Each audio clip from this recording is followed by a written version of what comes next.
कोंडागांव जिले में कर्मचारी अधिकारी फेडरेशन के प्रांतीय आह्वान पर जिले के समस्त अधिकारी और कर्मचारियों ने कलेक्ट्रेट के सामने चौपाटी मैदान में धरना स्थल पर एकजुट होकर प्रदर्शन किया। ये कलमबंद हड़ताल फेडरेशन की 11 सूत्रीय मांगों के समर्थन में आयोजित की गई, जिसमें महंगाई भत्ता बढ़ोतरी, वेतन विसंगति दूर करने, 30 दिन के अवकाश का नकदीकरण, अनुकंपा नियुक्ति में शिथिलीकरण सहित कई महत्वपूर्ण मांगे शामिल हैं, जो लंबे समय से शासन स्तर पर लंबित है। हड़ताल के तहत सभी अधिकारी कर्मचारियों ने निर्धारित अवधि के 3 दिवसीय अवकाश पर रहकर शांतिपूर्ण तरीके से विरोध दर्ज कराया। आंदोलनकारियों का कहना है कि बार बार प्रतिनिधि मंडल स्तर पर चर्चा के बाद भी मांगों पर ठोस निर्णय नहीं लिया गया, जिसके कारण उन्हें आंदोलन का रास्ता अपनाना पड़ा। अधिकारी कर्मचारी ने चेतावनी दी कि यदि मांगों पर सकारात्मक निर्णय नहीं हुआ तो आंदोलन आगे भी जारी रहेगा। कर्मचारियों का कहना है कि उनकी मांगे पूरी तरह न्यायोचित है और सरकार को इस पर गंभीरता से विचार करना चाहिए। कंठ शार्दुल, प्रांतीय उपाध्यक्ष पेंशनर एसोसिएशन एवं पूर्व जिला संयोजक छत्तीसगढ़ कर्मचारी अधिकारी फेडरेशन जिला कोंडागांव। छत्तीसगढ़ कर्मचारी अधिकारी फेडरेशन अपनी 11 सूत्री मांगों को लेकर तीसरे चरण के आंदोलन में 3 दिवसीय निश्चितकालीन आंदोलन कर रहा है। 29 से 31 दिसंबर तक यह आंदोलन चलेगा और इनमें से ज्यादातर जो मांगे हैं ये पुरानी मांगे हैं और अभी भाजपा सत्ता में आने के पहले मोदी की गारंटी के रूप में जो घोषणा पत्र उन्होंने जारी किया था, उनमें से बहुत सारी मांगे हमारी मांगों में समाहित है। परंतु कोई भी सरकार या जो कोई भी पार्टी सत्ता में आने के पहले कर्मचारियों के लिए भी बहुत सारे वादे करते हैं, परंतु जब वो सत्ता में आते हैं तो उन मांगों की अनदेखी की जाती है। और सबसे बड़ी विडंबना देखिए, हमारे जो कर्मचारी अधिकारी हैं उनको अपने महंगाई भत्ता के लिए बार बार आंदोलन करना पड़ रहा है।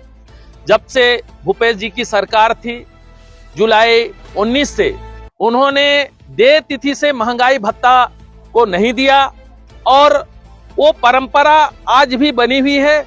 आज की सरकार भी महंगाई भत्ता को देय तिथि से नहीं दे रही है और अगर महंगाई भत्ता को हम कर्मचारियों के द्वारा ये मांग भी किया जा रहा है, आर्थिक बोझ गवर्नमेंट को ना आए, इसलिए उसे जीपीएफ खाते में समायोजित करने का मांग कर रहे हैं। और इस तरह से महंगाई भत्ता के रूप में करोड़ों रुपए हमारे कर्मचारियों का जो है पैसा वो सरकार डकार गई है और इससे हमारे जो कर्मचारी हैं उनको बहुत बड़ा आर्थिक नुकसान हुआ है।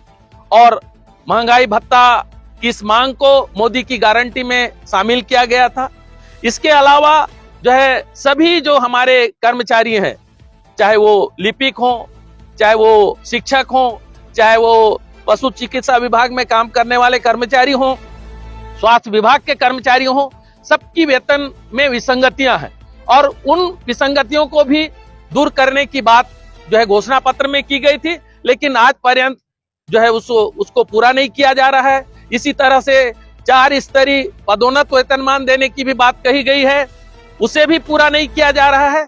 और हमारे जो अनियमित कर्मचारी हैं, जो संविदा के कर्मचारी हैं, उन्हें नियमित करने की बात कोई भी जो है पार्टी सत्ता में आने के पहले करती है, लेकिन जब वो सत्ता में आते हैं तो कर्मचारियों के इन सभी मांगों की अनदेखी की जाती है और इससे पूरे कर्मचारियों में आक्रोश है और वो आक्रोश का ही परिणाम है कि आज हम 3 दिवसीय निश्चितकालीन आंदोलन करने जा रहे हैं।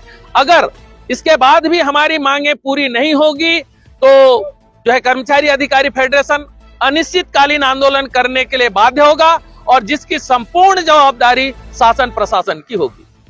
ये हमारी मांगों को लेकर तीसरा चरण है। सरकार ने अभी तक हमारी मांगे पूरी नहीं की है और इसी को लेकर हम पूरे प्रदेश में ब्लॉक स्तर पर अभी सभी विभागों के कर्मचारी अभी हड़ताल में है। कलम बंद, काम रोको, पूरी तरह से ठप है सरकार का काम और ये सिर्फ इसलिए है कि सरकार ने हमारी मांगों को पूरा नहीं किया।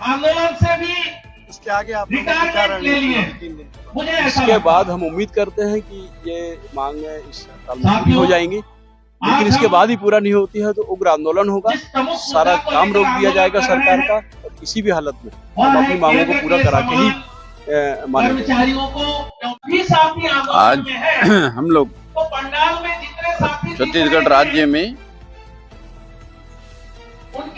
अनिश्चितकालीन आंदोलन 29 से 31 तारीख तक कलम बंद काम बंद आंदोलन शुरुआत कर चुके हैं। इसमें हमारे मोदी की गारंटी जो 11 सूत्री मांग है, उसी मांग सभी विभाग के कर्मचारी का उसी में समायोजित है। उसके संबंध में आंदोलन का संकनाद शुरू हो गया है मोदी की गारंटी का। इसमें हमारे डीए है, डीए के एरियस है, हमारा जीपीएफ में खाता में समायोजित है वो वाला मुद्दा है, और हमारे दैनिक वेतन भोगी को नियमित करने, संविदा को नियमित करने, और हमारा केसलेस 240 को 300 दिन किया, जिसमें मध्य प्रदेश शासन ने कर दिया है, तो लेकिन छत्तीसगढ़ में आज तक नहीं हुआ। और वैसे ही हमारे डीए को बाकी राज्य में डीए 3% बढ़ाया गया है, लेकिन हमारे छत्तीसगढ़ में अभी तक डीए हमारा नहीं हुआ। एक कर्मचारी को कम से कम छोटे कर्मचारी को कम से कम 50,000 से लेकर 5 लाख तक का अभी तक एरियस शासन के खाता में जमा है, हमको नहीं मिल रहा है। इसी के लिए आज आंदोलन करना पड़ रहा है। और इसके बाद भी अनिश्चितकालीन जो 3 दिवसीय है, इसके बाद यदि नहीं होता है तो छत्तीसगढ़ में छत्तीसगढ़ कर्मचारी अधिकारी फेडरेशन अनिश्चितकालीन का घोषणा करेगा, और इसमें अनिश्चितकालीन में चले जाएंगे। इसमें छत्तीसगढ़ में सभी कार्यालय, स्कूलें और जितने हैं सभी बंद हो जाएंगे। ये जवाबदारी पूरा शासन की ऊपर। छत्तीसगढ़ के बस्तर संभाग का लोकप्रिय चैनल बस्तर न्यूज नंबर 1 को सब्सक्राइब, लाइव और शेयर कीजिए।